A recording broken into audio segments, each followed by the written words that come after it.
오늘은 선한 목자 되신 예수 그리스도라는 제목으로 말씀을 전하겠습니다. 신약성경에 앞에 나오는 사복음서, 마태복음, 마가복음, 누가복음, 요한복음, 이 복음서가 설명하는 주제가 조금씩 다르다는 것을 이해하실 필요가 있습니다. 마태복음은 예수 그리스도를 왕으로 설명하고 있고, 마가복음은 종 되신 예수 그리스도, 누가복음은 사람이신 예수 그리스도, 그리고 마지막 요한복음, 오늘 본문이죠. 요한복음은 바로 하나님 되신, 바로 예수 그리스도가 하나님이심을 선포하고 설명하는 성경이 바로 요한복음입니다. 그래서 예수님을 이 왕으로, 종으로, 인간으로 설명하는 것보다 예수 그리스도를 하나님으로 설명하는 것이 비교할 수 없을 정도로 어렵다는 것을 누구나 아는 일이죠. 예수 그리스도가 하나님이라는 것을 설명하는 것, 참 보통 어려운 게 아닙니다. 그래서 예수님이 십자가에서 죽으신 것도 예수님이 당신이 하나님이심을 선포하니까 이 종교 지도자들이 그게 너무나 싫은 거예요. 그래서 결국 십자가에 못 박게 되었습니다만은, 그래서 이 요한복음에만 나오는 독특한 표현이 한 가지 있습니다. 그것이 바로 1절에 나오는 내가 진실로 진실로 너희에게 이르노니. 진실로라는 단어가 두 번이나 반복되죠. 이 진실로라는 단어가 다른 성경에도 나옵니다. 그런데 이렇게 두 번 반복되는 것은 오직 요한복음밖에 없어요. 이 두 번 반복되는 표현이 요한복음에 무려 25번이나 나옵니다. 25번. 내가 진실로 진실로. 왜 그럴까요? 그만큼 예수님이 그 전하시는 메시지 간절함이 담깁니다. 정말로 이거는 믿어라. 믿어라. 그리고 강조하는 것이죠. 예수 그리스도가 하나님이심을 믿을 때에 그때에 비로소 구원이 임하게 되는 것이고, 그것이 바로 진리라는 것을 예수님이 선포하고 계시는 것을 우리가 보게 되는 것이죠. 우리 온유교회 성도님들, 예수 그리스도가 바로 하나님이심을 믿는 진실한 믿음의 종들 되시길 주 이름으로 축복합니다. 우리의 믿음 가운데에 결정적 가장 중요한 분이 예수가 바로 하나님이시다. 예수가 하나님이시다. 그 믿음 없으면요, 다른 믿음은 다 그냥 껍데기예요. 그게 가장 중요한 믿음이죠. 예수가 하나님입니다. 이 이해가 안 되니까 그래서 믿음인 거예요. 자, 오늘 이 본문 10장에 예수님은 선한 목자가 되시고 그 양은 그 음성을 듣고 우리에서 나온다. 우리에서 나온다. 그 내용이 나오고 있습니다. 그래서 3절이죠. 이 문지기는 예수님이 아닙니다. 문을 열어주는 사람일 뿐이죠. 그를 위하여, 여기서 그가 이제 목자, 선한 목자 예수님이죠. 그를 위하여 문을 열고 양은 그의 음성을 듣나니 그가 자기 양의 이름을 각각 불러 인도하여 내느니라. 우리에서 자기 양을 찾아가는 그런 모습. 자, 비유의 말씀이죠. 이 선한 목자와 양과 우리, 이 비유의 말씀인데, 이 비유의 말씀을 우리가 좀 더 잘 이해하기 위해서 우리가 전장에 나오는, 9장에 나오는 내용을 조금 묵상할 필요가 있습니다. 9장에 어떤 내용이 나오냐면은 날 때부터 소경된 자를 주님이 눈뜨게 해주시는 그런 내용이 나옵니다. 소경이 눈을 뜨는 거예요, 9장에. 여러분, 후천적으로 어떤 사고나 질병으로 인해 가지고 실명된 분들, 현대 의술로 가끔씩 눈을 뜨게 하는 그런 경우가 있죠. 그런데 날 때부터 소경된 자는 현대 의술로도 도저히 불가능해요. 시신경이 이미 죽었기 때문에. 그러니까 현대 의술로도 못 고치는 그런 상태죠. 그런데 이 성경시대, 고대 시대에 어떤 그런 기구도 없이 예수님 말씀으로 이렇게 눈을 뜨게 하니까 이게 참 기적 중에 기적이죠. 그래서 이런 기적적인 사건을 통해서 주님이 하시고자 하는 의도는 뭐냐면 바로 이런 사건을 통해서 내가 하나님이라는 것을 믿어라. 그래서 요한복음 10장에 나오는 말씀이죠. 만일 내가 내 아버지의 일을 행하지 아니하거든 나를 믿지 말려니와 내가 행하거든 나를 믿지 아니할지라도 그 일은 믿으라. 무조건 믿으라고 하신 게 아니고 오병이어의 기적, 문둥병자를 고치고 죽은 자를 살리고 물 위를 걷고 풍랑을 잔잔케 하시고 심지어는 주님께서 말씀하신 대로 죽었다가 3일 만에 부활하시고. 여러분, 세상에 그 어떤 인간이 이런 일을 흉내나 낼 수 있겠습니까? 여러분, 내 말은 못 믿더라도 이 기적은 믿어라. 이 기적을 통해서라도 좀 내가 하나님이라는 걸 믿어라. 여러분, 그 주님이 어디 계십니까 지금? 성경에만 계시는 거예요.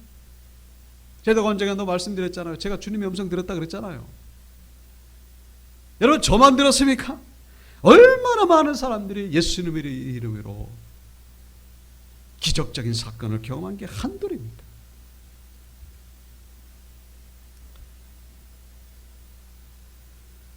예수가 하나님이라는 사실, 우리의 믿음의 가장 중요한 핵심이라는 사실, 우리가 잊지 말아야 된다는 것이죠.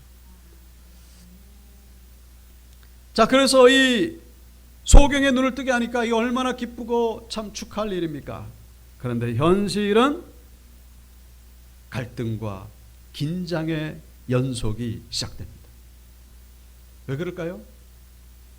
소경의 눈을 뜨니까 얼마나 기쁜 일입니까? 그런데 이것을 아주 싫어하는 자들이 누구라고요? 바로 종교 지도자들, 이 바리새인들. 왜냐하면 이 사건 때문에 예수가 하나님이라는 것을 믿는 자들이 점점 더 많아지니까 이게 바리새인들이 싫은 거예요. 그들도 같이 믿었으면 얼마나 좋겠습니까만 그 고집이 예수님을 거부하는 것이죠. 그래가지고 이러한 예수가 하나님이라는 이 믿음이 퍼지는 것을 막기 위해서 꺼낸 히든 카드, 그것이 바로 출교의 카드입니다. 출교. 그러니까 누구든지 예수를 선지자나 메시아나 하나님이라고 고백하는 자는 그냥 출교시켜버리는 거예요. 그래서 이 바리새인들이 그 눈뜨게 된 소경, 그리고 그 부모를 만나서 확인하는 장면이 이제 9장에 나오고 있습니다. 그래서 먼저 맹인되었던 자를 이 바리새인들이 만나가지고 묻죠. 그 어떤 사람이라고 생각하냐? 그들이 눈뜬 사람은 그분 당연히 선지자 아닙니까? 그러는 거예요. 그래서 이 바리새인들이 이번에는 또 부모를 만나는 거예요. 부모를 만나가지고 어떻게 해서 뜨게 됐냐 그랬더니 이 부모는 뭐 그냥 얼버무리는 것이죠. 이 바리새인들이 왜 그런 질문을 하는지, 이 출교시키려고 이런 질문을 하고 있다는 걸 알고 있기 때문에. 그래가지고 21절에 보면 우리는 알지 못합니다. 왜 모르겠습니까? 지금 그 부모가 돼가지고 다 알잖아요. 지금 예수가 눈뜨게 했다는 거 다 알고 있는데 우리는 모릅니다. 그가 장성했으니 그 사람 본인한테 물어보라고. 22절, 그 부모가 이렇게 말한 것은 이미 유대인들이 누구든지 예수를 그리스도로 신하는 자는 출교하기로 결의하였으므로 그들을 무서워함이라라. 출교가 겁나가지고, 유대인들에게 있어가지고 출교는 거의 사형 선고와 같습니다. 출교를 당하게 되면요, 회당에 들어가지도 못하고, 회당은 거기서 말씀을 듣는 자리잖아요. 하나님과 단절됐다 이제 선포하는 거예요. 하나님이 이것을 버림받았다. 그리고 유대인들끼리 서로 뭐 금전거래나 어떤 사회적인 관계를 전혀 못 맺어요. 그냥 이방인이 되는 거예요, 출교는. 그래도 그 사람 출교된 자가 죽기라도 하면은 그 시신에게 돌을 던지도록 돼 있는 것이 바로 이 출교였습니다.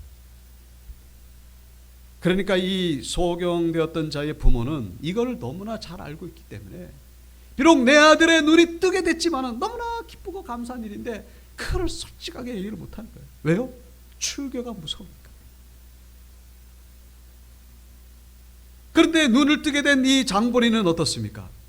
바리새인들을 와가지고 너 눈을 뜨게 해준 자 그 어떻게 생각하냐 그랬더니 뭐라고 대답했다고요? 그분은 선지자입니다. 여러분, 내 눈을 뜨게 해줬으니까 선지자 곧 메시아고 그분은 하나님의 아들이십니다. 당연히 그렇게 선포할 수밖에 없죠. 평생 소경으로 살아가야 되는데 눈을 뜨게 해줬으니. 근데 사실 이 소경이 눈을 뜨게 되는 그 현장, 그 당시에는 예수님이 그 자리에 안 계셨습니다. 그래서 예수님이 그 침으로 진흙을 이겨가지고 이 소경의 눈에다가 바른 다음에 저기 실로암 연못에 가서 씻어라, 그렇게 말씀하시고 예수님은 그 자리를 뜨십니다. 그러니까 이제 이 소경된 자는 사람들에게 이제 인도함을 받았겠죠. 그래서 실로암에 가가지고 눈을 씻는 가운데 눈이 뜨진 거예요. 근데 그 자리에 예수님이 안 계시니까 예수님의 목소리는 알고 있는데 예수님을 본 적도 없고 또 예수님이 어떤 자인지를 잘 몰라요. 그 바리새인들이 미워한다는 것도 잘 몰라요. 그런 상태에서 바리새인들이 와가지고 네 눈을 뜨게 한 자를 너는 어떻게 생각하냐 그랬더니 당연히 뭐 선지자입니다. 이분은 하나님이십니다. 여러분, 만약에 출교당한다는 것을 알고 있었다 할지라도 아마 그분은 하나님이십니다 라고 고백했을 것입니다. 여러분, 눈을 뜨게 됐으니 이 얼마나 기쁜 일이겠습니까? 그래서 결국 이 눈을 뜨게 된 자는 결국 출교를 당합니다. 9장 34절. 그들이 대답하여 이르되 내가 온전히 죄 가운데서 나서 우리를 가르치느냐, 이에 쫓아내어 보내니라. 출교시켰다 그런 얘기죠. 출교당했어요. 그래가지고 이제 예수님이 나중에 그 사실을 알죠. 그 눈뜨게 된 소경이 출교되었다는 것을 아시고서 이제 그 찾아갑니다. 찾아가서 예수님이 그 자에게 하신 말씀이 너의 눈을 뜨게 한 자가 바로 나다. 그랬더니 이 자가 그 앞에 엎드리면서 주여 내가 믿나이다. 주님을 메시아로 영접하는 그런 모습을 보여주고 있습니다. 자, 그리고 나서 눈뜨게 된 소경이 출교당하고 나서 그 다음에 오늘 비유의 말씀이 주어진 거예요. 바로 이 선한 목자와 양과 우리의 이 비유. 자, 그래서 이제 이 오늘 비유의 말씀을 이해하기 위해서 한 가지 더 우리가 아셔야 될 것이 있는데 그게 바로 이스라엘의 그 풍습입니다. 양을 키우는 풍습. 성경 시대의 그 이스라엘 가정들은 수백 수천 마리의 양을 키우는 가정은 거의 없고 다 가정들마다 한 10마리 내외의 양들을 다 키웠다고 합니다. 이 양을 키우는 목적은 뭐 양을 잡아먹으려는 그런 목적보다도 그 가죽으로 옷을 해 입어야 되기 때문에. 이스라엘도 눈이 옵니다. 아셔야 됩니다. 그 이스라엘은 저 제주도와 같은 날씨예요. 제주도도 겨울에 눈이 오잖아요. 이스라엘도 더울 땐 덥지만은 겨울에 눈이, 이제 그 추우니까 가죽 옷을 입어야 되잖아요. 그렇게 해서 이제 양을 한 10마리 정도 이렇게 키우는데 가정들마다 이제 바쁠 때가 있잖아요. 농사를 또 짓거나 다른 가축을 키워야 되거나 그럴 때는 이 양을 맡기는 거예요. 동네 중앙에 공동 목장이 있습니다. 거기다가 이제 맡기는 거예요. 그런데 대부분의 가정들이 다 그런 상황이기 때문에 거의 가정들이 다 이 공동 목장에다 맡기죠. 근데 맡길 때에 그냥 맡길 수가 없죠. 돈을 모아가지고 이제 목자 한 사람을 세워가지고 이제 그 공동 목장에다가 이제 양을 맡기는 겁니다. 그래서 이제 그 세워진 목자가 바로 오늘 본문에 나오는 삭군 목자가 되는 거예요. 삭군 목자.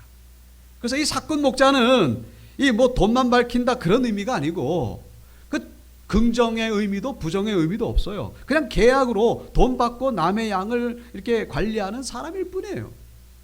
좋은 의미도 없고 나쁜 의미도 없습니다. 다만 이 삭군 목자와 비교되는 게 선한 목자. 이 선한 목자가 너무 훌륭하다 보니까 이 삭군 목자가 좀 상대적으로 이제 안 좋아 보이는데 삭군 목자는 그런 게 아닙니다. 사실은.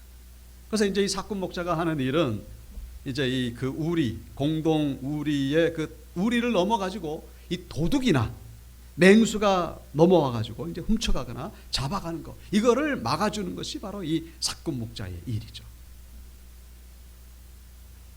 그런데 이제 이 진풍경이 하나 벌어지는데 그 뭐냐면은 이 원래 맡겼던 주인이 그 주인도 이제 10마리를 키우니까 목자라고 할 수 있겠죠. 그 사람도 주인 목자. 그 주인 목자가 와가지고 자기 양을 찾아가는데 여러분 그 동네에 양들이 다 모였으니까 이 양들이 얼마나 많습니까? 수백 수천 마리가 다 모여 있는 거예요. 그 양 가운데 이제 자기 양을 찾아가야 되는데 한 10마리 정도 찾아가는데, 이게 참 보통 어려운 일처럼 보이지만 사실은 간단한 일입니다. 아주 간단한 일이에요. 어떻게 찾아가느냐? 거기 표식을 해가지고 찾아가느냐? 그게 아닙니다. 이 주인이 하는 일은 다만 자기 목소리만 내면 되는 거예요. 야, 집에 가자 그러면 양들이 기가 막히게 자기 주인의 음성을 알고서 그 10마리가 쫙 하고 나옵니다. 그러니까 그 주인에게 속하지 않은 양은요, 절대로 눈도 돌아보지 않아요. 그 자기 주인이 아니니까. 이 양들이 기가 막히게 그 주인의 음성을 알아봅니다. 10마리만 정확하게, 거기에 오류가 없어요. 한치 오류도 없어요. 그냥 목소리만 내면 됩니다.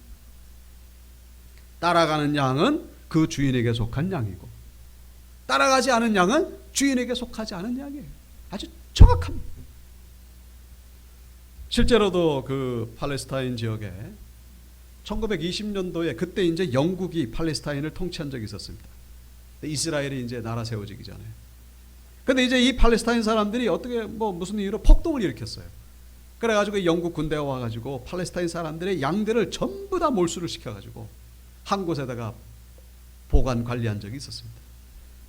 그래가지고 이제 시간이 어느 정도 지난 다음에 원금만 가지고 오면은 이 양들을 찾아가게끔 그렇게 했습니다. 근데 어떤 사람이 찾아온 거예요. 원금을 받더니 7마리의 금액을 가지고 온 거예요. 여러분, 팔레스타인 지역에 그 수많은 양들, 더 많죠. 예? 이번엔 수천 수만 마리가 돼요. 그 가운데 7마리를 어떻게 찾아갑니까? 그러니까 그 관리하던 사람이 7마리나 가져가라고. 그랬더니 이 사람이 그런 얘기를 하는 거예요. 아닙니다. 저는 제 양을 가져갈 겁니다. 기가 막히죠. 그 수만 마리 가운데 7명을 어떻게 탔습니까? 그리고 나서 이 목자가 자기 주머니에서 호각을 하나 딱 꺼내더니 삐 부니까 저기서 그냥 7마리가 탁탁탁탁탁 그러면서 탁 튀어나와가지고 정확하게 7마리를 가져갔다고 하는 그런 이야기가 있습니다. 아주 자기 주인의 음성을 아주 기가 막히게 하는 것이죠. 자, 소경되었다가 눈을 뜬 자가 출교된 상황에서 오늘 주님이 이 선한 목자와 그 양과 우리의 비유를 하는 이유가 무엇일까? 연결이 되는 것이죠. 바로 출교가 뭡니까? 이 소경되었던 자가 출교된 것, 이것은 바로 그 우리에 있던 양이 자기 주인의 음성을 듣고 지금 바깥으로 나오는 것에 연결이 되는 거예요. 그 나온 이 소경은 누굽니까? 바로 주인의 음성을 듣고 나온 그 양이죠. 그리고 음성을 낸 그 목자는 누굽니까? 바로 예수 그리스도이신 거예요. 그리고 그 양이 있던 우리는 뭡니까? 있었던 우리가 바로 유대교였다라는 것입니다. 바리새인들이 만들어 놓았던 그 율법주의, 유대교에서 나오는 그런 모습을 예수님이 지금 비유의 말씀을 하고 있다는 것이죠. 자, 그러니까 현실적으로 보면은 출교지만은, 그러나 이 소경되었던 자는 더 큰 복을 얻게 된 것이죠. 왜요? 참된 구원, 참된 생명, 참된 은혜를 경험했기 때문에, 진정한 하나님을 만났기 때문에, 현실은 출교지만은 그에게는 더 큰 복을 경험했다라는 것을 성경은 우리에게 말씀해 주고 있는 것입니다. 진정 그 인생의 주인 되신 분을 만났기 때문에. 여러분, 출교보다 더 중요한 건 뭡니까? 바로 참된 주인이 되신 예수 그리스도를 만나는 일이라는 사실. 출교를 두려워서는 안 돼요. 그 부모는 출교를 두려워해서 결국 예수님을 못 만났습니다. 그 바리새인들이 만들어 놓은 율법주의 우리에 머물러 있었던 것이 아니라 참된 주인이 되신 예수 그리스도를 음성을 듣고 나왔으니 이것보다 더 큰 복이 어디 있겠는가?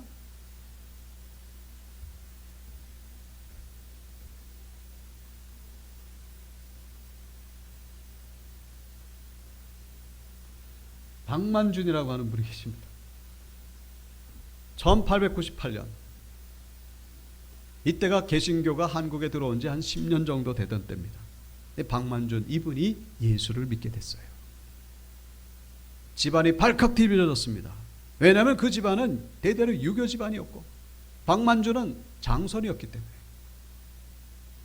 저 서양 오랑캐가 전한 귀신을 믿는다 그러면서 그때부터 막 핍박을 합니다. 구타를 하고 성경을 찢고, 그럼에도 불구하고 예수를 부인하지 않습니다. 그 모습을 보았던 이 아들 방효원, 이 박만준이고 이 아들 방효원이죠. 방효원이가 자기 아버지가 맞으니까 불쌍한 거예요. 그래가지고 인간적인 공감이었는지 아니면 성령의 감동이었는지는 모르겠습니다만, 나도 아버지를 따라 예수를 믿겠다고 그렇게 선포하는 바람에 이 박만준과 방효원 부자가, 그 가족이 아예 그냥 그 집에서 쫓겨났어요. 쫓겨났는데 다른 동네에서도 안 받아줍니다. 왜냐하면 조상신을 안 믿는다는 그런 이유 때문에. 그래가지고 이 박만준 가족이 저 산에 올라가가지고 산을 개간해가지고 거기다가 옥수수 감자 심고, 놀랍게도 너무나 완전하게 일어난 거예요. 가정이 일어났습니다. 그래가지고 동네 사람들이 두려워하기 시작합니다. 저 박만준이가 믿는 하나님이, 예수가 진짜 살아계신가 보다. 죽을 줄 알았는데. 그래서 결국 나중에 이 아들 방효원은 중국의 선교사로 파송되어서 귀한 사역을 감당하게 됩니다. 그리고 그 방효원의 아들이 바로 방지일 목사님이죠. 방지일 목사님. 그러니까 장손이죠. 방효원 장남, 그리고 그 아들 방지일. 방지일이 그 유명한 그 영락교회 한경직 목사님과 그 속된 표현으로 말하면 레벨이 같은 방지일 목사님이 아주 이 한국교계에 엄청난 일을 하셨습니다. 그러니까 100세 넘어서 소천하셨죠. 근데 놀라운 것은 이 박만준, 이분의 직계 후손들이 한 300명 되는데 매년마다 이렇게 가족 수양회를 가지고 있습니다. 300명이 다 오지는 못합니다만 매년마다. 방지일 목사님이 이제 요 가운데 계시죠. 놀란 것은 이 300여 명 가운데에 목사가 20명 되고, 그 외에 판사, 회계사, 검사, 변호사, 의사, 대학 총장 한 70명이 나오는, 소위 말하는 명문 가문이 되었다라고 하는 그런 유명한 일화가 있습니다. 이 방지일 목사님은 이제 소천하신 지 얼마 안 됐습니다. 가문에서 출교되었습니다마는 예수 그리스도가 하나님이심을 믿고 예수님을 만남으로 인해 가지고 복을 받게 된 모습을 우리에게 보여주고 있습니다. 사랑하는 성도 여러분, 우리의 현실이 중요하죠. 우리의 현실을 우리는 지혜롭게 활용해야 됩니다. 그러나 현실이냐 하나님이냐, 현실이냐 예수 그리스도냐, 선택의 기로에 놓여 있을 때 여러분 단호하게 예수 그리스도를 선택하시는 믿음의 백성들 되시길 주의 이름으로 축복합니다. 예수님을 선택해야 돼요. 왜요? 그 안에 모든 것이 있기 때문에. 그 안에 참된 복이 있고 참된 은혜가 있기 때문에. 여러분, 우리는 그런 마음을 가지고 신앙생활을 해야 되는 거예요. 박만준 저분이 두드려 맞을 때에 그냥 목숨을 걸고 예수를 믿은 거예요. 그 가운데에 하나님의 큰 은혜를 받은 것을. 이분만 그렇습니까? 그런 경우가 얼마나 많은지 모릅니다. 여러분, 우리는 예수 그리스도가 하나님이심을 믿기 때문에 이 자리에 오늘 예배를 드리고 있잖아요. 근데 중요한 거는 우리가 신앙생활하는 가운데에 나도 모르게 우리를 만들어 간다는 사실이에요. 나도 모르게 우리를 만들어 갑니다. 그 바리새인들이 우리를 만들었던 것처럼, 율법주의 우리를 만들어 갔던 것처럼. 바리새인과 소경의 차이가 있다면은 예수께서 이르시되 너희가 맹인이 되었다라면 죄가 없으려니와 본다고 하니 너희 죄가 그대로 있느니라. 예수님이 바리새인들에게 하신 말씀이에요. 그 소경되었던 자는 예수님을 영접했잖아요. 왜요? 앞을 못 보니까.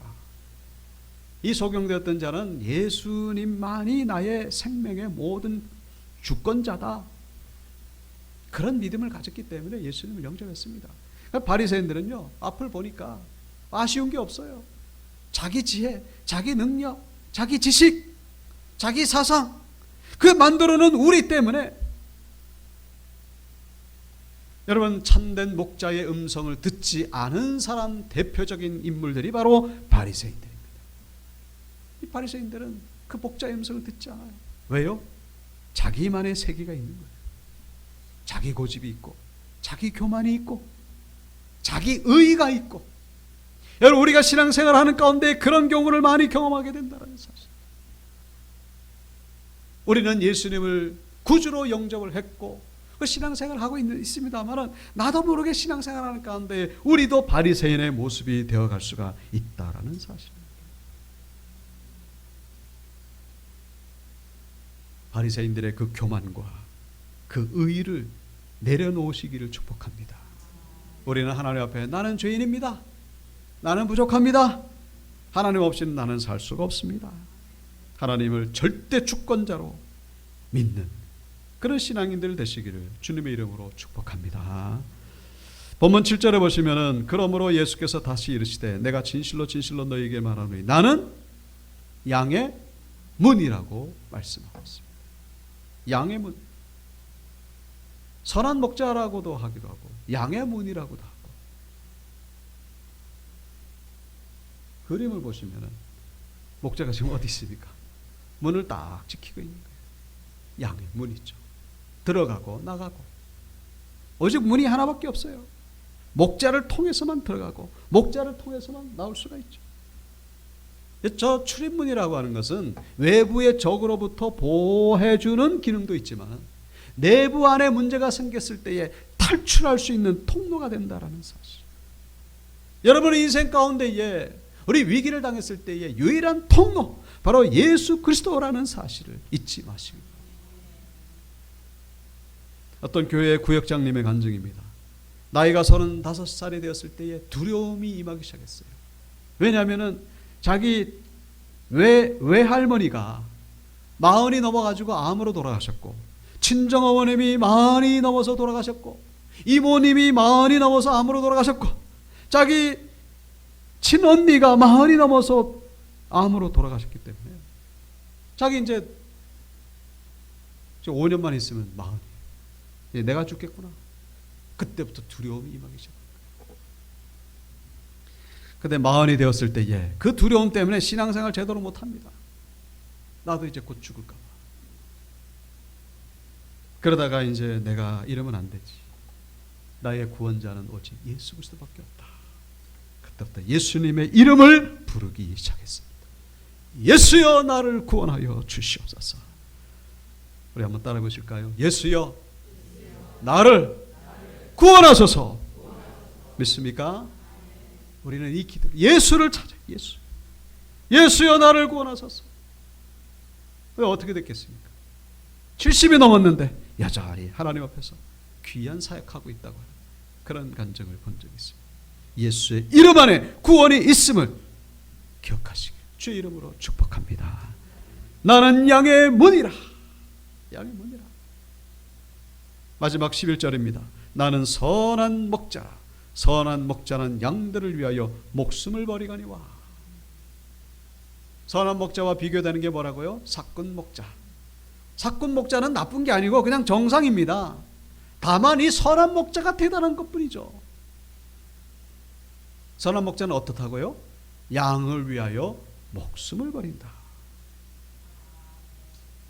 여러분, 우리 개나 고양이 좋아하는 그런 분들이 많습니다. 반려동물이라 그러죠. 얼마나 좋아하는지.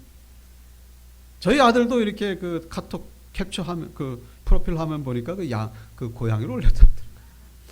뭐 고양이 뭐 희한한 표정의 그 고양이를 올리고 뭐 강아지를 올리고 뭐 그렇게 좋아해요.